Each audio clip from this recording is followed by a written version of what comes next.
रावण जलाने की परंपरा और भी ज़्यादा बढ़ गई है, क्योंकि अब पहले एक बड़ी सोसाइटी में या गांव में या बड़ी जगहों पे रावण जलाए जाते थे, लेकिन अब यहाँ तक कि गली गली मोहल्लों में रावण जलाए जाने लगे हैं। इसलिए इसके जो कारीगर हैं उनको एक नया रोज़गार भी मिला है। हमारे पीछे देख सकते हैं कि रावण तैयार किए जा रहे हैं।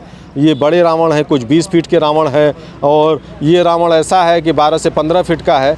तो अलग अलग तरह के रावण हैं और इनकी कास्ट भी अलग है, क्योंकि अगर देखा जाए तो कोई 5000 का है, कोई 7000 का है। जिसका जैसा लंबा रावण है उस तरह की उसकी कास्ट है। हालांकि इसमें सबसे बड़ी बात यह है कि रावण को बनाने में एक विशेष कारीगरी की ज़रूरत होती है और एक विशेष किस्म के बांस की ज़रूरत होती है। ये बांस आसाम से आते हैं, क्योंकि यहाँ यूपी में इतना बांस नहीं है और जो बांस है उसकी क्वालिटी दूसरी है। जो आसाम का बांस है वो इसी काम के लिए आता है, उसमें ज़्यादा लचक होती है और इस रावण बनाने में प्रयोग हो रहा है। हालांकि पिछले 2 सालों से बांस के दाम बढ़े हैं, इसलिए रावण की कीमतें भी बढ़ गई हैं।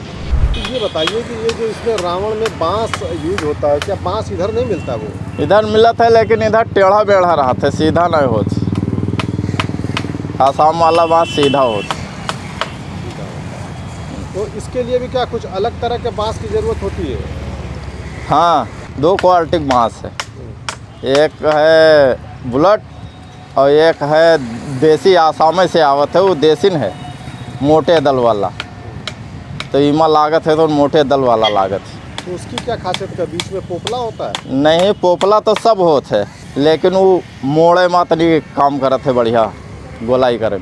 एक रावण को तैयार करने में कितना समय लग जाता है, कितना बांस लग जाता होगा? एक रावण तैयार करे में बांस तो 1, 1.5, 2 तक लाग जाते है, लेकिन समय बहुत लाग जाते। 3-4 लोग लाग जाते हैं 2-3 दिन। ढांचा बनाओ, फिर पेपर लगाओ, फिर कलर पेपर लगाओ। तो क्या स्थिति है, जितना खर्च आता है निकल जाता है, कुछ फ़ायदा मिल जाता है? अब बेच जाए तो कुछ मिल जाते है, मजूरी निकल आवत है, ना बिके तो नुकसानों हो जाते। अच्छा, बांस की क्या स्थिति है? ये बांस जो आप लोग जलाते हैं, ये बनाते हैं रावण, ये कहाँ का बांस आता है? और ये आसाम से आता है इस समय। हाँ, तो क्या इसकी खासियत होती है? खासियत का बांस का ज़्यादा ही डिमांड रहता है यहाँ, हर चीज़ में काम बांस ही आता है, तो इसलिए बांस का काम होता है।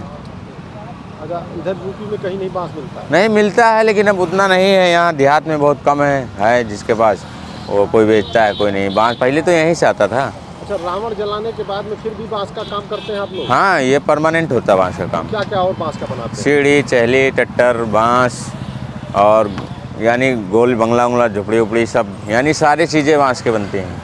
आजकल झोपड़ी भी बनती है? हाँ, झोपड़ी, ढाबा वाबा बनता है बढ़िया। हाँ, वो भी आप लोग बना लेते हैं? हाँ, बना लेते हैं। हाँ, बांस का सारा काम होता है। कुल मिला के बांस का चलन बढ़ा है? हाँ, बांस का काम ज़्यादा ही होते हैं। तो आप लोग जैसे ये होता नहीं होता होगा कि नज़दीक में बांस मिल जाता है तो अच्छा? नहीं, इतना बांस कहाँ मिल पाता है यहाँ। लखनऊ में बहुत दुकानें हैं बांस की ना, तो इतना बांस यहाँ है ही नहीं। कहीं पहले यहीं से आता था, पर कट के ख़त्म हो गया सब। अब बाहर से आता है, आसाम से, वहाँ ज़्यादा बांस होता है।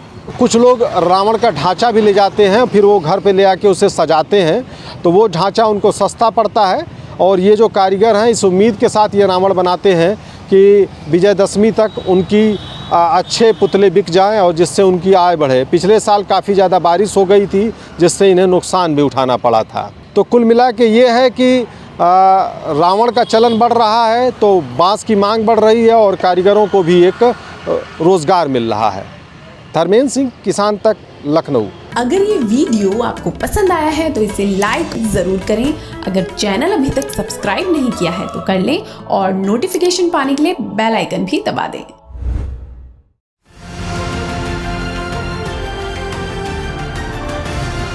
किसान तक खाना है तो उगाना है, किसान तक खाना है तो उगाना है, किसान तक खाना है तो उगाना है, किसान तक खाना है तो उगाना है, किसान तक खाना है तो उगाना है, किसान तक खाना है तो उगाना है।